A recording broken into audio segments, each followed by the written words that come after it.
2025 का last class है। क्या कहेंगे सर? कोई मोटिवेशन वोशन किसी काम नहीं आता है। हर दिन उस साल का आखिरी दिन हो, कदो तुमको याद आता है 31 दिसंबर। कोई भी दिन 365 दिन अपने साल का आखिरी ही होता है और वो इंसान कभी नहीं सुधर सकता है। ये सोचेगा कि हम 1 जनवरी से ये काम छोड़ देंगे तो हम ये कर देंगे, कर देंगे, कभी नहीं सुधर। मुसलमानों को ऐतराज है कि गुजरात दंगा क्यों है, लेकिन कश्मीर से दिक्कत नहीं है। किसी को कश्मीरी पंडितों की चिंता है तो उसे गुजरात के दंगा से कोई चिंता नहीं है। जिसको इन दोनों को चिंता, उन्हें 1984 के सिखों के दंगा से कोई फर्क नहीं पड़ रहा है। कितनों योग्य हो, कितनों लड़ाई जीता दे, लेकिन कटप्पा कटप्पा ही रहेंगे। भल्लाल देव राजा बन जाएगा।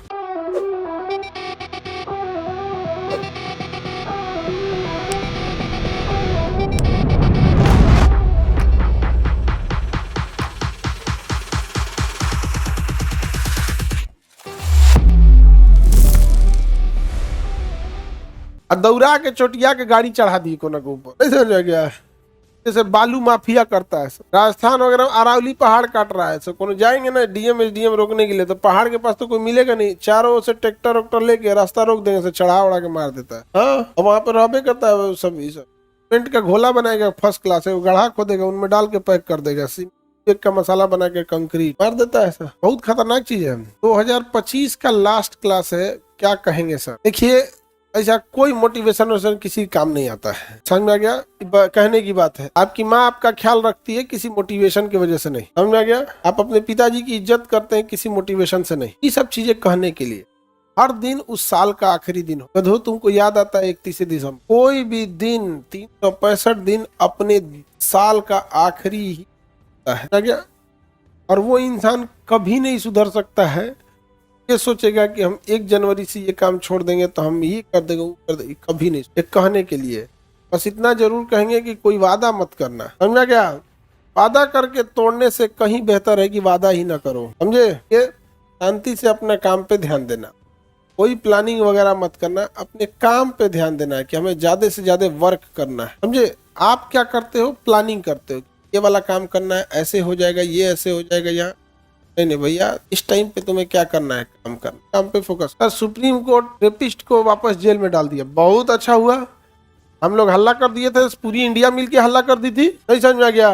और कौन जज हाई कोर्ट वाला बलात्कारी को छोड़ दिया था, वो जज का फोटो लाल किला पे लगाना चाहिए, नहीं लगाना चाहिए। कह रहा है कि हम इसलिए जमानत दे दिए, ये उस समय विधायक थे, कोई पब्लिक सर्वेंट नहीं थे। अरे तरीका, तोरा विधायक और पब्लिक सर्वेंट दिख रहा है, बलात्कारी नहीं दिख रहा है। तो किसी को जाति के आधार पर भेदभाव नहीं, धर्म के आधार पर भी नहीं। भारत में धर्म के आधार पर दंगे होते और जाति के आधार पर भेदभाव होता है, और धर्म के आधार पर सीधे दंगे करा देगा, मारे काटाकुटी का। समझ गया? और जब तक दंगों में पक्षपात की चीजें रहेंगी तब तक कभी शांत नहीं होगा। आप देखिए कि एक ही कम्युनिटी होगी जो कहेगी गुजरात दंगे से किसी एक ही कम्युनिटी को होगा। मुसलमानों को ऐतराज है कि गुजरात दंगा क्यों हुआ, लेकिन कश्मीर से दिक्कत नहीं है। किसी को कश्मीरी पंडितों की चिंता है तो उसे गुजरात के दंगा से कोई चिंता नहीं है। जिसको इन दोनों को चिंता, उन्हें 1984 के सिखों के दंगा से कोई फर्क नहीं पड़ रहा है। इनको ध्यान देखेंगे तो मणिपुर में क्रिश्चियंस मर रहे हैं तो उनमें भी कोई चिंता नहीं आ रही है। कुकी मैतेई लड़ रहे हैं, उनमें चिंता नहीं आ रही। ये सेलेक्टिव अप्रोच एक देश की ओर नहीं जाता है, ये कबीला की ओर खींच के ले जाता है। इस दिन पूरा देश कहेगा कि कश्मीरी पंडितों के लिए, दिन पूरा देश कहेगा सिखों के खिलाफ जो 1984 में नरसंहार हुआ, या जो मुसलमानों के खिलाफ 2002 में गुजरात में हुआ, या जो मणिपुर में हुआ। जब तक ये सेलेक्टिव अप्रोच रहेगा तब तक, और देश का तो दुर्भाग्य है, कश्मीरी पंडितों की जगह अगर कश्मीरी दलित रहते तो इतनी बुलंदी से आवाजों नहीं उठता। देश में आप अपराधी कहलाएंगे या आप बाहुबली कहलाएंगे, ये आपकी जाति डिसाइड करती है।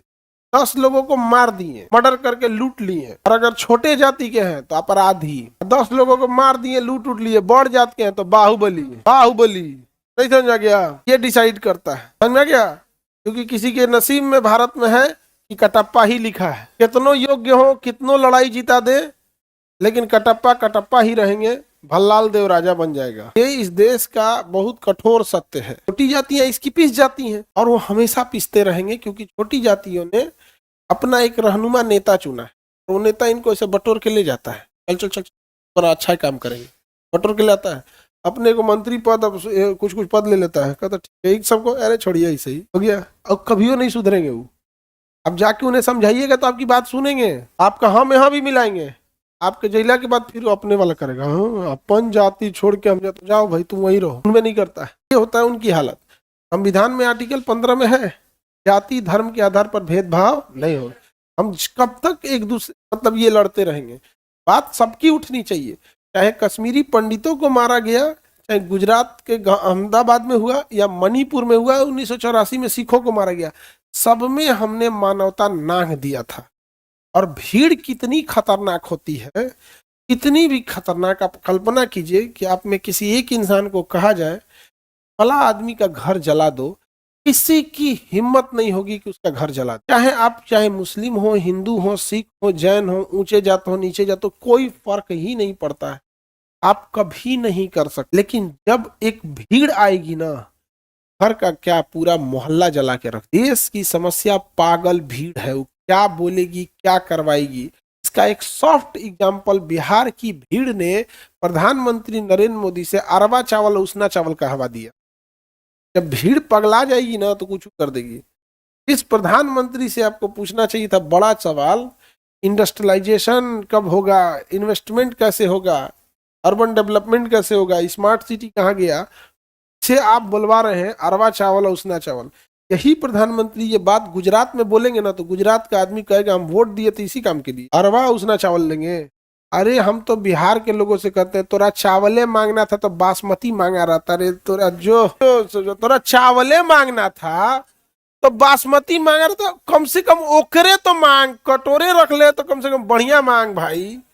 अरवा उसना हो ले। हई पूछ रही बासमती कैसे चावल होता है, बासमती कैसे चावल होता है, 150 रुपया किलो है। इंडिया गेट 120, 125, बहुत लंबा होता है। आगे बढ़े तो धर्म के आधार पर भेदभाव होता है भारत में ना, नहीं होना चाहिए। किस में लिखा है? आर्टिकल 15। जाति के आधार पर होता है, लेकिन इसको रोकने के लिए सुप्रीम कोर्ट है। आप अगर अब देखिए जाति के आधार पर आपका भेदभाव, जैसे वंश के आधार पर कोई कहे कि हम फलाना वंश के हैं, भाई ऐसा भी नहीं होना चाहिए। आपके वंश के थे तो अपना वंश आप भूल जाइए, कोने वंश के थे, नहीं तो आप उठा के हम तो हर बिहारी उठ के आएगा और कहेगा हम चंद्रगुप्त मौर्य के वंश के हैं, तुम सब हमारे गुलाम थे। ऐसे नहीं होगा, किसी को दिक्कत, ऐसा नहीं होगा। अब आपका वंश वगैरह इस आधार पर ना आप बड़े हैं ना छोटे हैं। वंश भी विवाद हो जाता है ना, वंश में एक के जाति का है, जैसे मान के चलिए 2 गो राजपूत है, दोनों का अलग अलग हो जाएगा। कहे राणा प्रताप के वंशज वाले बहादुर, कहेगा सिंधिया के वंशज है। हालांकि अब इस पे रोक रहा है, आर्टिकल 15 के तहत नहीं कर सकते, बट रेस्पेक्ट हमेशा से रहा है राणा प्रताप के वंशजों की। जीत हार अपने जगह पे है, सम्मान अपने जगह पे है। देवगिरी के यादव वंशों के लिए वहां पे रामचंद्र युद्ध हारने के बाद भी जब अलाउद्दीन खिलजी ने कहा था कि कैसा व्यवहार किया जाए तो उसने कहा युद्ध हार गए, सर काट दो।